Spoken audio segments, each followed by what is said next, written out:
നിക്കരുത്. ഞാൻ നിന്റെ Instagram hack ചെയ്തു.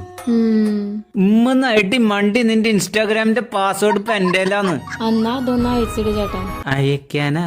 എന്തയക്കാൻ? എന്റെ പാസ്വേഡ് ഞാൻ തന്നെ മറന്നിരിക്കുക.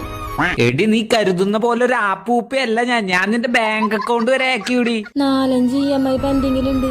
സൂക്ഷിച്ചൊക്കെ ഹാക്ക് ചെയ്യണേ ചേട്ടാ, അല്ലെങ്കിൽ പിന്നെ ബാങ്കുകാർ നിങ്ങളുടെ പിന്നാലെ വരും. ഞാൻ നിന്റെ ഡ്യൂപ്ലിക്കേറ്റ് പാസ്പോർട്ട് ഉണ്ടാക്കി ഞാൻ നിന്നെ ജയിലിലടയ്ക്കും. അപ്പൊ എനിക്ക് 3 നേരം കഴിക്കാൻ ഭക്ഷണവും ഉറങ്ങാൻ ഒരിടവും സംസാരിക്കാൻ ഒരു കുറ്റവാളി സുഹൃത്തിനെയും കിട്ടുമെന്നു. സൂപ്പർ. എന്താടി ഇത്, നീ തമാശയെന്ന് വിചാരിച്ചാ? അപരിചിതനായ ഒരാള് തമാശ കളിക്കോ ചേട്ടാ? തമാശ കളിക്കണത് ഇപ്പൊ ജീവിതമാണ്. എത്ര നേരായി നിന്നെ ഞാൻ ഭീഷണിപ്പെടുത്തുന്നു. എന്താ നിന്റെ പ്രശ്നം? ഒരു 2 ലക്ഷം രൂപ കടണ്ട് എനിക്ക്. 2 ലക്ഷം ഞാൻ അയച്ചു തരാം നിന്റെ അക്കൗണ്ടിലേക്ക്. ജീവിതത്തിൽ ഒരിക്കലും തോറ്റുപോകരുത്. അത് മാത്രല്ല, ഇങ്ങനെ ഒരു ഒറ്റപ്പെട്ട ജീവിതം വേണ്ട എനിക്ക്. മോളൂസ, ഞാൻ പറയുന്നേക്ക്.